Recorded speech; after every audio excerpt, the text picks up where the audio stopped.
Prospect House Media. And now, prepare yourself for the only weekly podcast you won't want to miss. Welcome to the Emeritocracy Show with Troy Edgar, live from our studios in Los Angeles and Washington, D.C.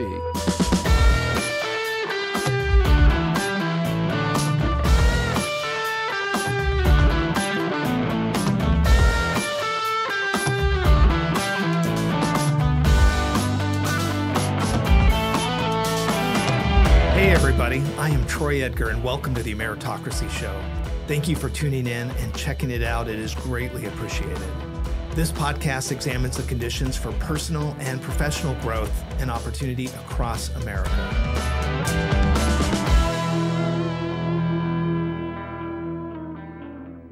This week on Emeritocracy, I am joined in Washington, D.C. by IBM's Federal Cybersecurity Services leader, Alice Fakur. We talked about our roles at IBM, focusing on the intersection of supply chain and cybersecurity. Alice discussed how AI is transforming cyber defense strategies and explained the concept and purposes of a cyber range and how it's used for training cybersecurity professionals. Lastly, we broke down the policy role of the White House and the Department of Commerce and the importance of the National Institute of Standards and Technology, an organization better known as NIST. Alice provides a great overview of the careers available in cybersecurity, and we discuss the potential opportunities in cybersecurity for our U.S. veterans. I hope you enjoy. Alrighty, Alice, how you doing? I'm great. Good to see you, Troy. Excellent. Very good to have you on the show. Thanks for coming down here. My pleasure. Yeah, we're actually doing this in Washington, D.C., a little bit on the road away from the home studio in L.A., but you and I have been talking for a while, even from our time back in Orlando a little bit a couple months ago about doing this. So thank you for being on the show. Yeah. I gotta love DC in the heartbeat of summer, right? Oh yeah, and a very hot summer right now. So hey, what I'd like to do a little bit is introduce you to the audience a bit. But I think that our backgrounds, where we cross, is we both work at IBM together, and it's kind of an interesting kind of cross-section. We'll talk more about this in the show, but at first, I'm the leader of the federal supply chain. You're the leader of the cybersecurity portion, and you and I have been coming across a lot of opportunities in the federal space where those two sections, kind of connect to each other. So it's been, it's been good. Yeah, I love it. We definitely are seeing a lot more of the lines get blurred where IT or traditional IT modernization efforts or whatever it might be, supply chain risk, start to incorporate and fuse more of cybersecurity. And I think we embed cybersecurity in everything we do. So it's sort of becoming a little more ubiquitous than it used to be. Alice, what I thought we would do today is we'd talk a little bit. I'd like to talk a little bit about your origin and then kind of work into eventually into the cyber role, and then looking at kind of cyber policy, within the government. One of the things that's very interesting about your background is, I told you this off mic, you're like the triple threat. It's, you're a person that started out, you've started to build a reputation in cyber. You went to Fortune 500 and talk about your career.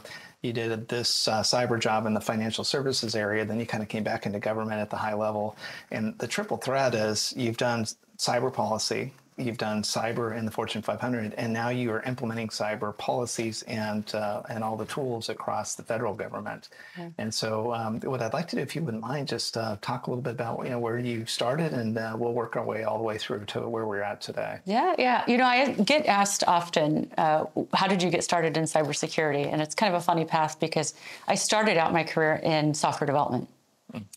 And I'm a child, one of 6, from immigrant parents. And I think having that immigrant background with parents who were navigating this country and trying to be successful and build a life here helped me learn the aspects of becoming more adaptable and resilient. And I think resiliency is a key theme in cybersecurity overall.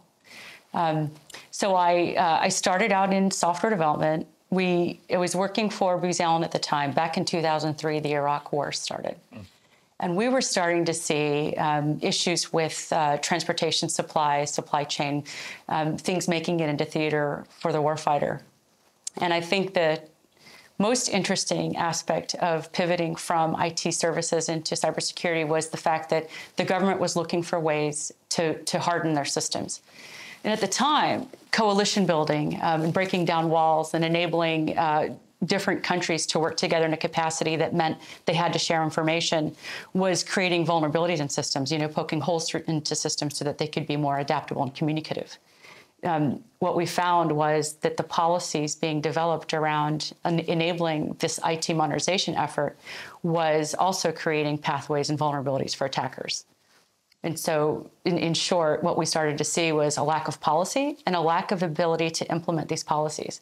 So I led a team to build a tool that became DoD's GRC platform. And this is the first instance of where NIST controls were enabled in a way that could be implemented. So we helped to write implementation guidance to mirror the policies so that we could get uniformity across the whole of government in how they implemented some of these security controls. So now you might consider the 853 control set as sort of that body of security controls that get implemented by this. So I kind of made a name for myself, building out a GRC platform that became the DoD standard. And for the audience, GRC is an acronym. Yeah, governance, risk, and compliance. Yep. And anyone who has to manage compliance probably would escort me out of the building because it's such a painful thing to implement. Everyone always sees it as a tax on our implementation of systems. But the reality is it's more like preventative health. If you do the right things up front, you're going to have a better healthy outcome.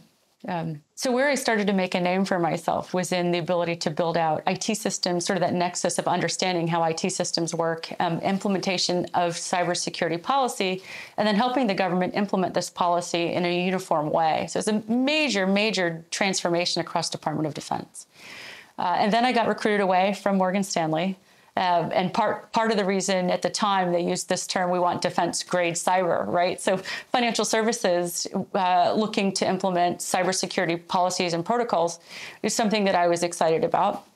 I loved my time at Morgan Stanley. I would go back. I enjoyed every minute of being able to help them transform their entire cybersecurity practice from a global perspective, building out governance, risk, and compliance for them also. Can I ask you a question? At that point, because I looked at your background, you actually moved to New York City, lived the dream. Yeah, so just for a little bit of an off-road, talk about being in New York City. Here you're here in DC, moving there, that had to be a big adjustment. Yeah, it really was. I mean, as a Virginia gal, so to speak, even though child of an immigrant, but going up to the big city, I think I was excited by it. I loved the energy. I think the tempo fit me. I've always felt like things moved a little slow here. I loved the idea of work hard, play hard, and I got a chance to do that a lot in the city. So many exciting aspects, great friendships, great experiences even in the corporate world. And I would say this is a good segue back into cybersecurity, which is as part of the large banks. We put together a consortium to share and collaborate on techniques and protocols, basically threat actors, what we were seeing in the wild. So the banks were collaborating in order to fortify their network defenses. So it's interesting because we do this in government, and there are not a lot of commercial entities that do this. Right. But we do it in supply chain risk. Right? Can I ask you, so when you went to JP Morgan and then Morgan Stanley, same company, did they just move you around through that? Or what was the nexus of kind of going to the two different parts? Yeah, so I was at Morgan Stanley as a completely different entity from JP Morgan Chase. Okay. And at the time, I was working under some really cool CIOs and COOs. I was really in the pocket of understanding what they were trying to do to transform at Morgan Stanley. We got to a place where I think there was some good success. And JP Morgan Chase came and kind of recruited me away. And I led governance, risk, and compliance for them and their cybersecurity division for a while. And I think they had just a little bit of a transformation internally, sort of moving desk chairs. And so I decided that really wasn't for me, especially when they told me to move from Manhattan to Jersey City. I was like, that's a non-starter. So, but at the same time, I was having this conversation with Booz Allen because they wanted to productize the platform that I'd helped build.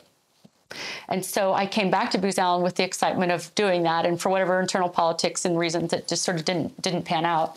But I went over to lead the cybersecurity business for the civilian sector for Booz Allen. And then IBM came calling and said, hey, we've got another challenge for you. Wow. And talking about being adaptable.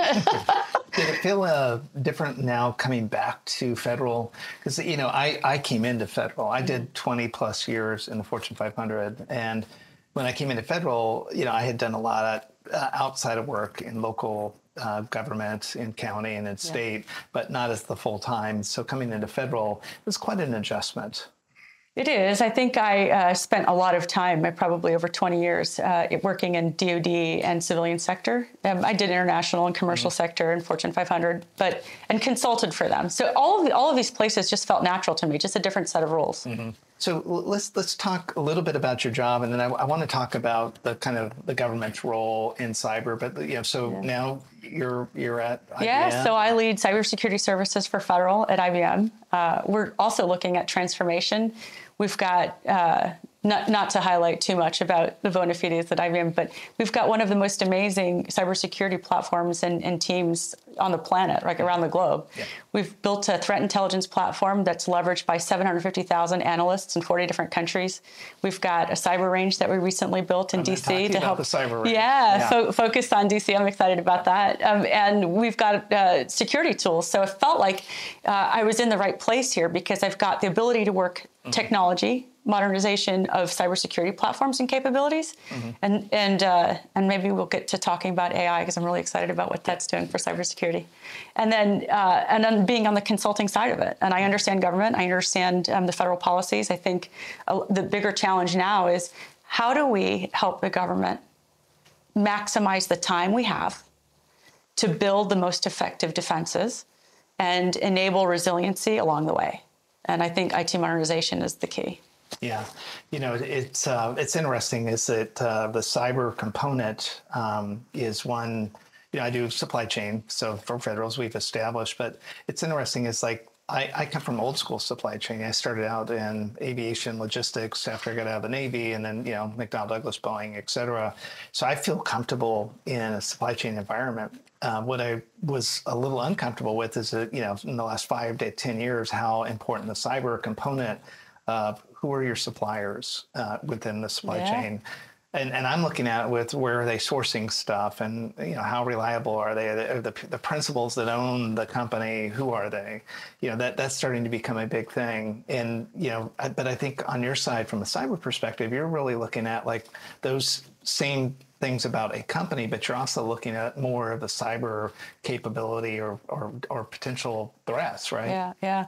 I think there are cyber attack is emerging as a new threat vector to disrupt the supply chain, right? There are a lot of things, weather, individuals, but the bigger challenge is how do we get out ahead of those attacks? How do we monitor for things that look like anomalous behavior? How do you see danger ahead of something really, being impacting or affecting a supply chain activity? The principles of supply chain risk apply in cyber. So I think that these things go hand in hand in understanding supply chain manufacturing, semiconductor, development of secure semiconductor and chip manufacturing. I think many of these executive orders with this administration are tied to improving cybersecurity and resiliency and bringing some of that back to this country so that we have a little bit more confidence in where our capabilities come from, where our compute power comes from, especially when it comes to our defenses and our public services. When you're getting ready to take that practice over, I know, and it's public, so I know the way IBM is set up on the consulting side is that we really kind of had two growth platforms, business transformation, which is where supply chain, finance, et cetera. And then, we had hybrid cloud, which was a lot of the infrastructure. And when you came in, we actually kind of created the third block of that, which was cybersecurity. And like I said, what I noticed in a lot of my deals, and it's not unique to IBM, it used to be you just bid the job out to actually implement stuff, but now the cyber component of it, of where the threats are, I mean, even some of the situations you and I get into, it seems like we do a lot of deals together, but we also have had some delivery issues where we've had to come into jobs post-fact that have run into the cyber problems. And I think that's the power, I feel, of your group, and having you come in is like, that's a part where, it is two totally different vocations from my perspective, and it's very helpful. Yeah, it's interesting that people didn't take cybersecurity so seriously when we saw so many historic impacts, and collateral impacts on supply chain. The way I like to describe it is more like if you know, for example, you're buying a car, right? And you know that you have a family or, you're looking for something that's going to be safe. You're going to look for safety features of that car. We don't do similar things in IT services. We're looking for what's going to promote the business. And, how am I going to increase mission speed, or how am I going to improve gross profit, baseline profit, that sort of thing. But cybersecurity, it can be an enabler. And I hate using that term because it seems a little cliche. But the reality is you cannot think about these things if you're not considering the fact that you need the resilience or you need the defenses, just like you're driving in a car and you're looking for ensuring that the impact will be minimal, or what safety features exist for your family. Now, if you're looking for a sports car, we want to go fast. Maybe you're not concerned about safety, right? So you need to think about, when we look at the government, what are the systems that are focused on true mission support? Which are the systems that house information that we're nervous about getting out there? What are the crown jewels, if you will? So when you started at the beginning of the interview, you talked about the work that you did at an acronym called NIST. Yeah. One of the building blocks of the cybersecurity area at NIST, and we'll talk about NIST, is it's actually an organization that kind of is born out of the Department of Commerce. And when I say you're the triple threat, the policy part of, it seems like, and you'll have to correct me here, but the Department of Commerce, 6 undersecretaries, and one of them being the one that manages the NIST process. And the NIST process, 6 or 7 different main areas, but one of them cybersecurity. And it seems like that is something that is trying to prescribe standards, and that's where those standards have to be applied to federal agencies, which is what the business we're in today. And then the corporate world now has looked up into government, like, you tell us what is right. And so I think what's been unique about Commerce, unique about NIST, unique about where you're at is I spent 20-something years in the Fortune 500, and usually you don't look to the government. I mean, the last good idea that came out of government, no offense, was Sarbanes-Oxley, which disintegrated, consulting into 2 components and really made audit and finance stuff very difficult, to be able to provide more transparency, but it was brutal. Yeah. And so if you wouldn't mind, talk just a little bit about maybe Department of Commerce, NIST, and how that fits in, and maybe define the definition of NIST, if you wouldn't mind. The National Institute of Standards and Technology, NIST, yeah. The interesting intersection between Department of Commerce and some of the business in Fortune 500 and cybersecurity is that the government's role is to ensure the safety of our people, our nation, our national security, and our public safety. And for the first time, I think probably 20 years ago, we started to recognize that cybersecurity or vulnerabilities in our systems can disrupt mission and disrupt public services, impacting hospitals, causing, I hate to say, but the reality is that disruption of a health service could cause, death and chaos. Outside of just our defense systems, right? And our position, navigation, and timing could disrupt our warfare or maritime or even basic communications through GPS satellite during emergency situations. So I think the reality of the critical infrastructure that we have that support our country is supported by the Department of Commerce through these policies. That's the intent. Where we fall down oftentimes is we don't have, we put out these policies, we ask for feedback, we get public comment, and then there's really not much done in the way of trying to implement them. And I think that when I started my career in developing a system to support some of these policies, we were actually physically writing implementation guidance. We were looking at these individual discrete policies and saying, okay, you're asking me to manage identity and access management. What are all the ways I could manage identity and access to a system? We wrote that out. And then we said, what are all of the ways we implement this control? We wrote that out. What are all of the ways we can check for and validate? Because sometimes you can't check for and validate. And so people find compliance to be this massive bureaucratic process. And if it was better understood with more alignment towards how things could be implemented and allowing the discretion of the entities responsible for their own safety to identify the things or the critical controls that are important to them, and having some basic body of standards, it really helps facilitate that language. It helps to facilitate the comparison of that compliance structure, apples to apples, so to speak. Yeah, so I was the CFO for DHS, and within DHS, one of the components is CISA. But as the finance guy, I used to watch. They got a ton of money to do stuff, but they came up with great policies, but they really didn't have the capability of executing. But because, like you said, it facilitates trade, I think they cover 16 to 18 industries, CISA did, by their direction. A lot of infrastructure part of these industries. They were mighty and they could go and they make pronouncements, but they didn't have the capability of heavy execution. They really depended on collaboration across industry. Do you feel that NIST has that same type of situation, or do you think that they've embedded themselves a little bit more into teeth, into industries and I would like you, if you wouldn't mind, separate between federal government or government and Fortune 500 based on your experience? Good. The interesting thing between Fortune 500, I'll start with that. The interesting thing between Fortune 500 and government is because they're profit driven, they cut through the crap very quickly. I agree. They know exactly where they're willing to spend their money because they know what their weaknesses are and they know what they're trying to protect. It's very inherent to them. It's known. Within the government, things are layered on. There are different programs, there are different, I'll call them factories for different public services.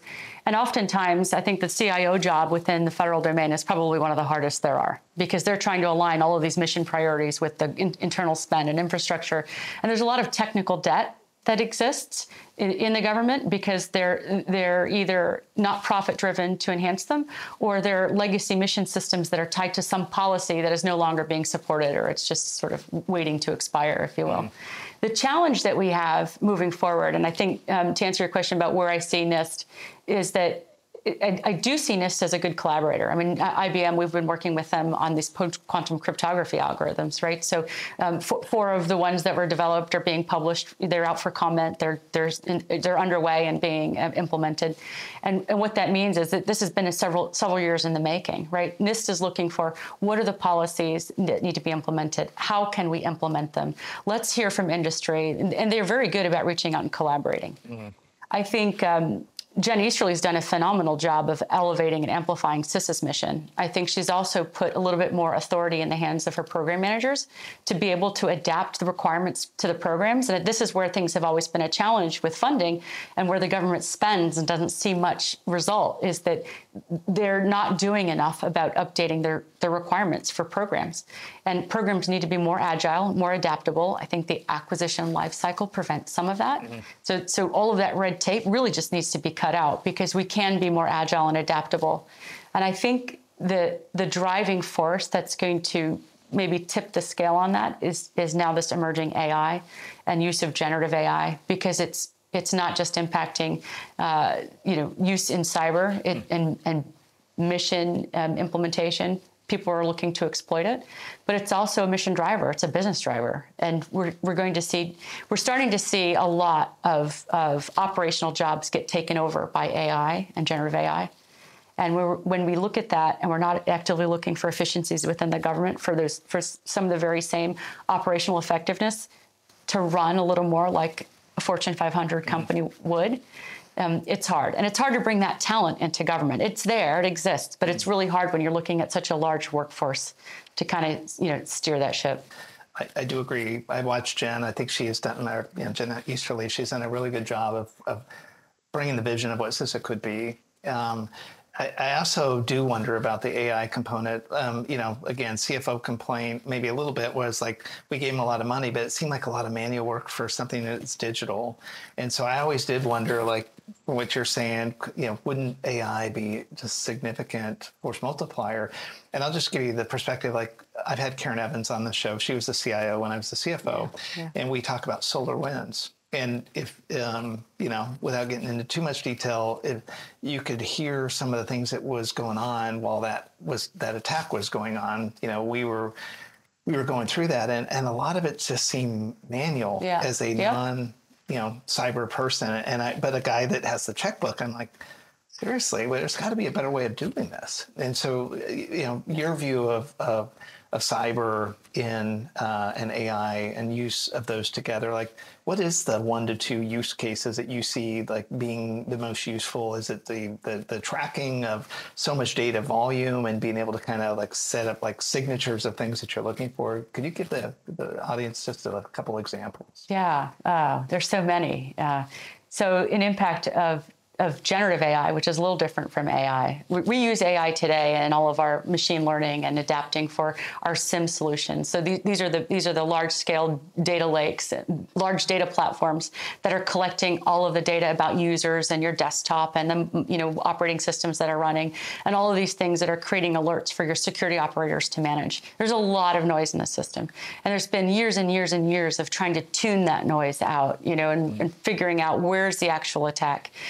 What generative AI and the power of AI today is providing is the ability to manage terabytes of data and getting analysis and insights very quickly. And so from an attacker's perspective, they would be discovered more quickly through the use of these tools today. Where we start to fall down is in our trust of AI. And so I would say that the reality is we're never going to take the human out of the loop. I think that in 5 years' time, though, we can reduce a lot of the operational overload, even in the security operations domain, through the use of AI and generative AI to manage some of those daily operations. What I would like to think the evolution of the future of IT modernization is that it takes a lot of that compliance paperwork out of the way, so that systems are built with resiliency. They're built with what we could consider a blueprint, a configuration that enables its security. And what AI provides is the ability to monitor those things in real time, so that you can identify something very early and thwart it quickly, kick something out of a network, shut something down, change a protocol. Machine learning is part of AI in terms of monitoring for a situation, assessing, and then adapting to a new way of doing some things. And humans are incredibly, savvy at being able to quickly come up with an alternative method for doing something.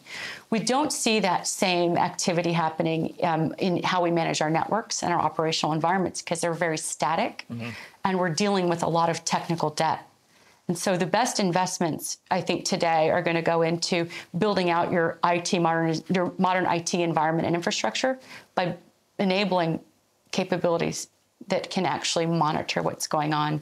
And so what's on your network. Having visibility of the assets on your network is number one.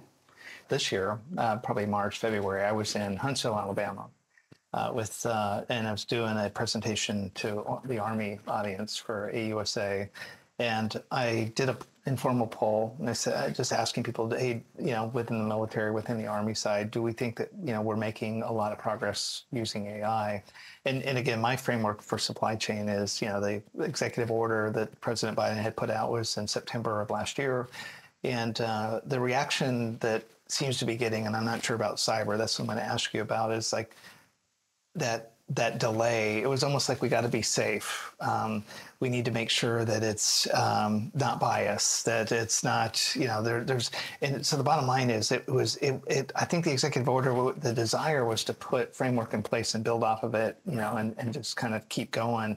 But I think it was like a gut punch. It seems like, and some of the folks that I talked to, not only in the Army, but other armed services, is like, it slowed us down. Yeah. And maybe it was a healthy slowdown, but in cyber, like you said, you got technical debt, but those are really good problems for AI to go after.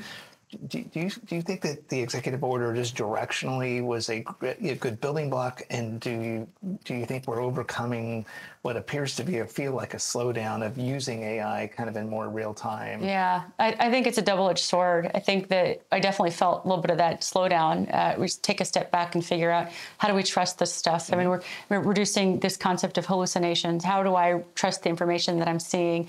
And that really is a challenge of what might be considered cognitive ability of AI and generative AI.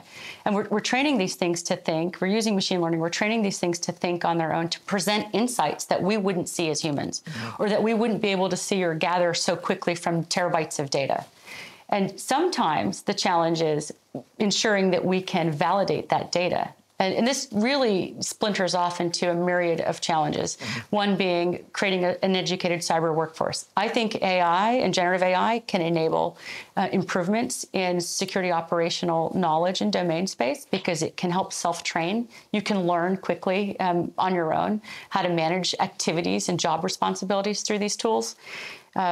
It can help with reducing the noise or allowing security operators, like if we build AI to take care of the operational functions that also support cyber, just like we would with any other business and IT service, then our security operators can gather and have better domain knowledge about their practice and elevate or upskill themselves, because we have this workforce shortage.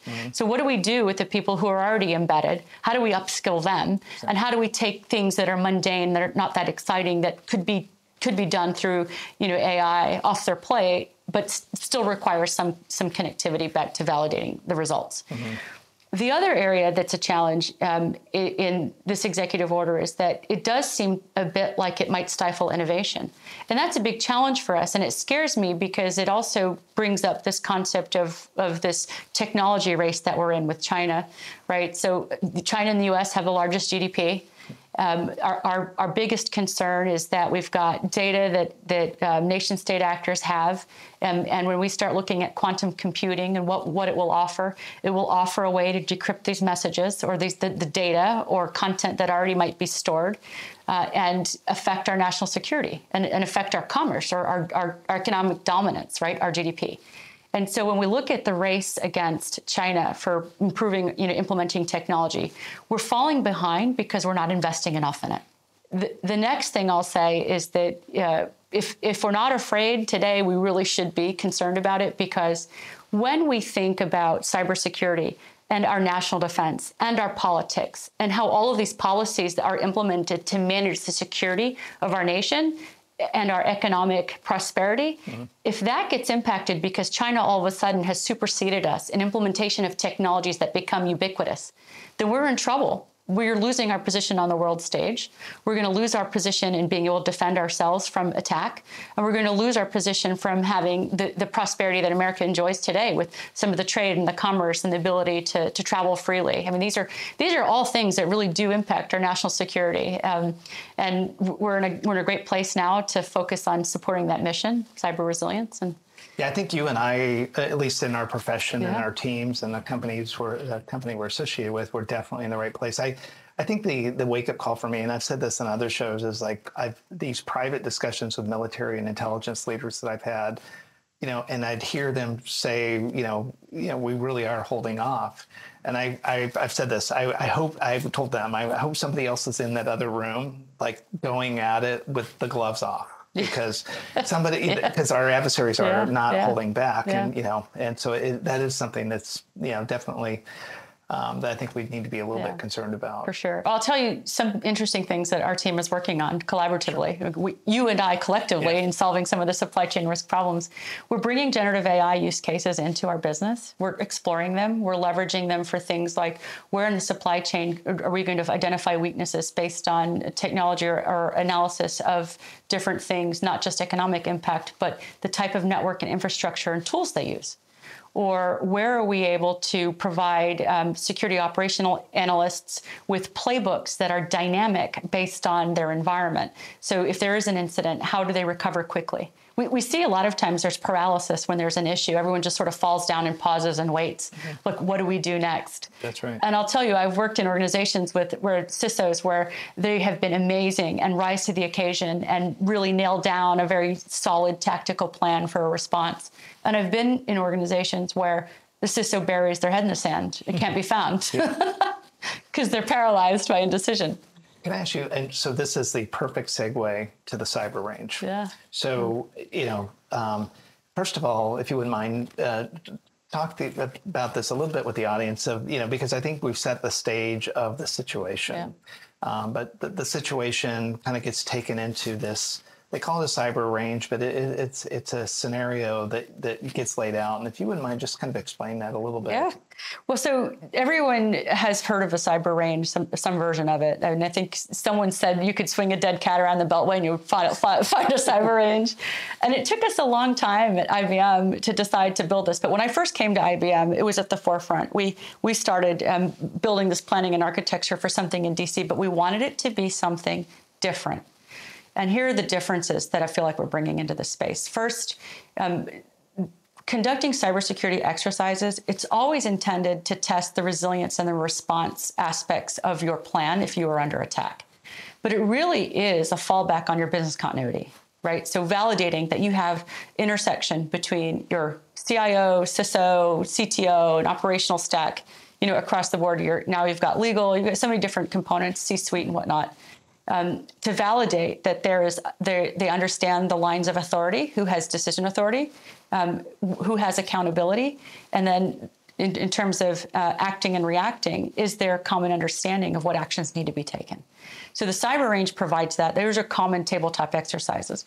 What's different is we provide an environment that has a little bit more of the theatrics, where we're bringing in technology. It's like Star Wars control center. It's a super cool environment. It's very interesting. You get immersed into this environment where it helps. It really helps. The environment helps because it suspends reality. Mm-hmm. It forces you to stop looking out the window or looking at your phone or standing out to have a conversation in the hallway. So the immersive environment provides things like the technologies that are being used as part of the exercise. We can go CEO all the way down into security operator deep. We've got capabilities to test malware. We've got a smart city that we're building, so you could look at collateral impact on activities happening in critical infrastructure if there were an attack, whether it was the energy grid, whether it's the transportation arena. We've got the ability to support true SOC, incident response operational activities, monitoring for data exfiltration, conducting red team, blue team, purple team activities. Mm-hmm. And all of these things are intended to help build defense and resilience, so you know what to do when we recover. There's a collateral benefit of doing it too, is because it provides insight into where gaps might be. Where have we not implemented a policy incorrectly? Where a policy might have been inferred incorrectly? Where are we lacking on IT investment? Mm-hmm. Some of the analysis out of this comes out of identifying where we are with our initial IT spend and strategic planning. But one of the things that we do before we do any exercise is we evaluate the client's sector, what sector they're supporting. We talk to the client about their requirements, where they think they have strengths and weaknesses. And then we pull a curated threat intelligence report so that we can help them understand what's going on with their peers, what's going on in the wild. And oftentimes what we see is anything that's happening out in the commercial space or in countries that have lesser defenses, lesser funding to support, a defensible cyber posture for their governments, is that those are hacktivists or nation state actors or attackers that are looking to test their skills and launch something more active against a government entity, and highly likely, obviously, the U.S. So it also starts as a precursor to identifying potential threat actors or threat vectors that are emerging. The hard part is, bad things happen, just like they do in government. And the hardest part, just to personalize it, is your job also as a government official is to communicate with the public. Right. And it's also to integrate with other law enforcement agencies other than yourself. And, the cyber range kind of throws that realism in of, different personas that are kind of placed in there. Yeah. It's like a CISO definitely is the king of their kingdom, but they need to have the right integration in their cyber plan with what do I do with law enforcement? What do I do with the federal government? Yeah. What do I do with the press? And again, and I think on those levels, I think, it really is. It's an eye opener. I think when people walk out of there, they really are probably more questions than answers, but it's very constructive questions that they take back. Yeah. Another benefit. So I encourage all CISOs to leverage our cyber range to run exercises. One of the best benefits we see from that is when they can bring in their CIO or anybody who's responsible for other parts of defending the enterprise, is that when there is a business case to be made to invest in something to improve the defense posture, running an exercise like that helps provide that support, to build that business case. We don't see a lot of that happening. I think quite honestly, in the government space. We see the government relying more on these directives and executive orders instead of taking a proactive stance and collaborating more with industry. And I think we're providing a venue to support that. And that's also one of the reasons it took us so long to decide to build something here in DC. It was because we wanted something to be different. We wanted to bring technical capacity, not just the tabletop exercises. And we wanted to make sure that we had integrated threat intelligence to support, building out the scenarios that are likely to occur. So I got one other question for you. Yeah. So, I talked a little bit about the executive orders that I see in AI, and then within supply chain, I'm up for IBM. I do the sustainability type activities for the federal side of IBM. There's executive orders out there for cyber and like the digital solidarity. And so I was just kind of curious, if you've met any interesting people or if there's been things that you would talk about. We won't get into it too much, but I was just kind of curious on your perspective on the concept of what came out of like the federal government or the executive orders on cybersecurity. Well, not quite an executive order, but the State Department did release something recently. I was on a panel with Sean Powers recently, and we were talking about this concept of digital solidarity. I think, and he's better apt to talk about this than I am, but what really intrigued me about that conversation is this concept of digital solidarity. And it kind of harkens back to how do we align as USAID or as mission support to the rest of the globe for our own economic prosperity, for our own safety. But how do we impart some of that ability to build resilience, to coalition build, so that we maintain the values and integrity of our nation and the things that we're trying to deliver on. It exists also now for the digital side and enabling improved security posture for a lot of these different governments. And one thing that's interesting is it's not the long path for them that like it is for us, because the IT modernization efforts for them will allow them to leapfrog, much like the cell phone industry did, right? You can go anywhere to the remote part of a desert and there's somebody with their cell phone, and that wouldn't have been possible if we were waiting on technology to, someone to invest in laying cable. Right. But technology advanced so much, it leapfrogged and enabled that. And I see the same thing happening for us. Yeah, no, I think what's interesting, and maybe we'll try to get Sean on the show, is that, something that I see that solidarity kind of concept is, really you're only as good as your weakest link. Yeah. And so even if we are the best as a nation, if our allies are not, at that same level, it seems like, we are kind of linked together to people that could possibly bring us down if we're not all at the same level. Yeah. So Alice, let me just ask you, as we kind of get ready to kind of close out, and you think about like experiences that you've had and the career that you've had, this show's about merit, it's about credentialing, really trying to kind of help people that might have an interest too in the type of work that you do. Yeah. What would you say are some of the big, important credentials or experiences that people need to do if they were thinking about a career in cyber? First, I love that anybody would consider a career in cyber. I think it's not a difficult space to get in. It seems like people feel like there's this dark veil over cyber. A lot of people don't understand it. There's so many aspects of it that are right alongside regular IT consulting services. There are a few credentials that are out there. We've got Security Plus, which is a very baseline credential that gets your feet wet, so to speak, in understanding what cyber is about and what critical elements you need to understand. Then you can elevate to a CISSP or a CISSM, depending on whether you're a technical track or a management track. These are the Certified Information Security Professionals certifications. And I think really it's experience. I mean, having that hard experience. We get a lot of really great experience coming out of the military, people in the communications sector, because these are things that they're dealing with all of the time. And cyber really is adjacent to, all kinds of consulting.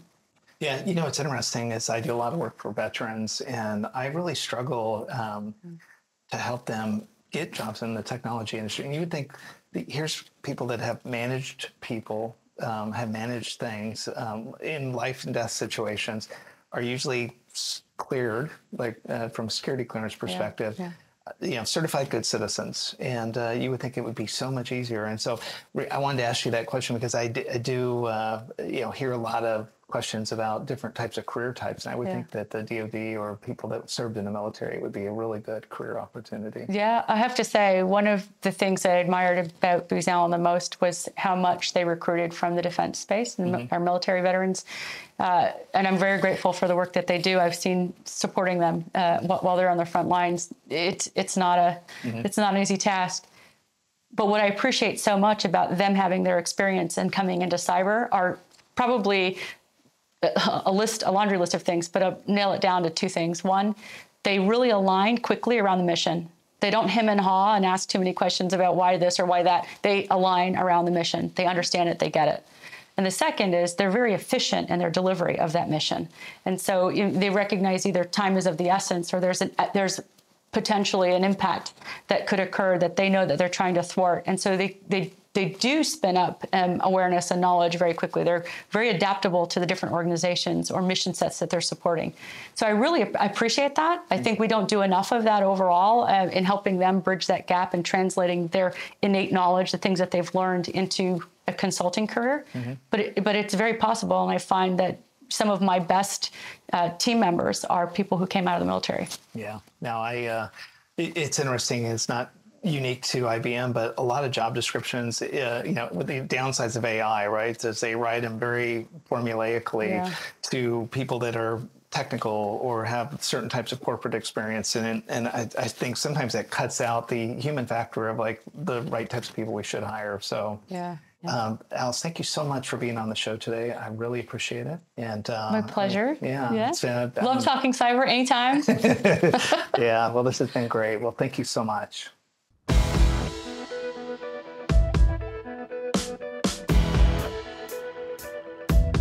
Thanks again for joining me today on the Meritocracy Show. Be sure to follow me on social media and our website at troyedgar.com, where you can get more information and sign up for my weekly email. I hope you have a great week.